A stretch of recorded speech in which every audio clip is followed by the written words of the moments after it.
గుండె నిండా గుడిగంటలు సీరియల్ రోజు రోజుకు కొత్త ట్విస్టులతో ఆకట్టుకుంటోంది. ఇక ఆగస్టు 8వ తేదీ 483వ ఎపిసోడ్ ఆసక్తికరంగా సాగింది.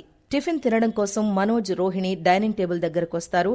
మనోజ్, రోహిణి తమకు ఫుల్గా ఆకలేస్తోందని, పూరీ కూర కావడంతో ఇంకా తినాలని ఉందని కూర్చుంటారు. త్వరగా ప్లేట్స్ తీసుకుని వడ్డించుకుంటారు. అయితే బాలు మాత్రం వారిని తినకుండా అడ్డుకుని షాక్ ఇస్తాడు. వాళ్లు తింటే అపచారం జరుగుతుందని అంటాడు. ఎలాగని అందరూ అడుగుతారు. ఇలా రోహిణి దీక్షకు సంబంధించిన నియమాలను పాటించకపోవడంతో అపచారం జరుగుతుందని అంటాడు. ఆమె ఉప్పు కారం తింటే రోహిణి తండ్రి మలేషియా జైలు నుంచి తిరిగి రావడం కష్టమేనని అంటాడు. ఆయన జైలు నుంచి రావాలని దీక్ష పట్టిన 2వ రోజే ఇలా వదిలిపెట్టడం సరికాదని అంటాడు బాలు. వెంటనే నువ్వు ఉప్పు కారం వంటకాలను అస్సలు తినకూడదని చెప్పి రోహిణి చేతిలోని ప్లేట్లో ఉన్న పూరీలను తిరిగి తీసుకుంటాడు. అలాగే మనోజ్ను కూడా తినకుండా చేస్తాడు.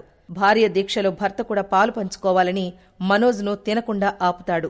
వారిద్దరి ప్లేట్స్లోని పూరీలను తాను తీసుకుంటాడు. ఇక మరోవైపు మనోజ్ మాజీ లవర్ కల్పన ఫోన్ చేయడంతో కారు తీసుకుని వెళతాడు బాలు. మరోవైపు మౌనికను సంజు టార్చర్ చేస్తూ ఉంటాడు. తన పుట్టినరోజును ఎంతో ప్రేమగా మౌనిక సెలబ్రేట్ చేస్తూ ఉంటే సంజు మాత్రం మౌనికను బాధ పెట్టాలని చూస్తాడు. అందుకు ఒక ప్లాన్ కూడా చేస్తాడు. ఇక ఆ తర్వాత ఏం జరిగిందనేది ఇప్పుడు ఆసక్తికరంగా మారింది. ఆగస్టు 8వ తేదీ 484వ ఎపిసోడ్లో ఏం జరిగిందంటే, ఇక బాలు తనకు ఫారిన్ కస్టమర్ కాల్ చేస్తుందని ఇంట్లో గబగబా తినేసి బయటికెళతాడు. వెళ్లి మనోజ్ మాజీ లవర్ ఫారిన్ కస్టమర్ కల్పనను పికప్ చేసుకుంటాడు. ఇక కల్పన కారులో కూర్చుని తన స్నేహితురాలికి ఫోన్ చేస్తుంది. తాను ఇండియా వచ్చినప్పుడు రెగ్యులర్గా వెళ్లే బ్యూటీ పార్లర్ ఉందా అని అడుగుతుంది. ఆమె లేదు అని సమాధానమిస్తుంది.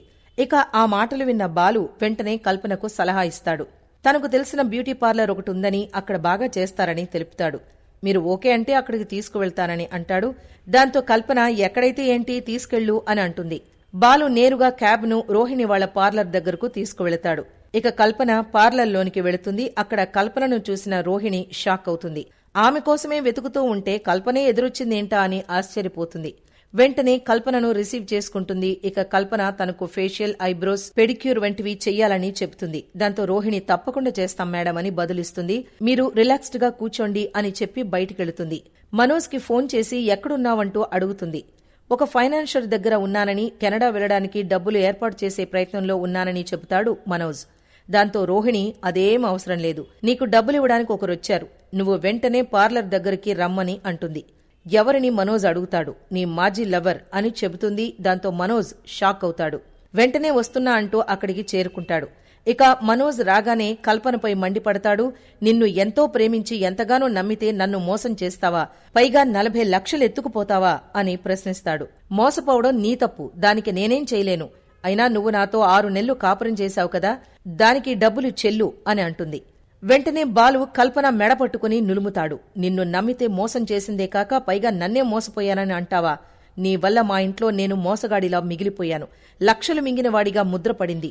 నువ్వు డబ్బులిచ్చే వరకు వదిలే ప్రసక్తి లేదని మనోజ్ కల్పనతో అంటాడు. వెంటనే రోహిణి పోలీసులకు ఫోన్ చేయమని అంటుంది. ఆల్రెడీ కేసు పెట్టానని, ఇప్పుడు ఆ అమ్మాయి దొరికిందని పోలీసులకు సమాచారం ఇచ్చానని అంటాడు. అంతలోనే పోలీసులు కూడా వస్తారు. వచ్చి వారందర్నీ స్టేషన్కు తరలిస్తారు. ఇక మనోజ్ మాజీ లవర్ కల్పన మాత్రం తన తప్పును ఒప్పుకోదు.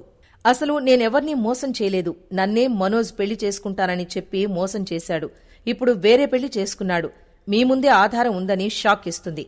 దాంతో పోలీసులు ఆ అమ్మాయి నీ దగ్గర 40 లక్షలు తీసుకుందని తెలిపేందుకు సాక్ష్యాధారాలున్నాయా అని ప్రశ్నిస్తారు. అందుకు మనోజ్ జాయింట్ అకౌంట్ నుంచి ఆమె డ్రా చేసిన డబ్బులేనని చెబుతాడు. ఇక పోలీసులు వెంటనే కల్పనను ఆ డబ్బు కట్టాలని అంటారు. అలాగే మీనా తన స్కూటీని ఇవ్వమని కానిస్టేబుల్ ని బ్రతిమలాడుతూ ఉంటుంది. బాలుకు కూడా విషయం చెప్తుంది. బాలు వెంటనే బయలుదేరి వస్తాడు.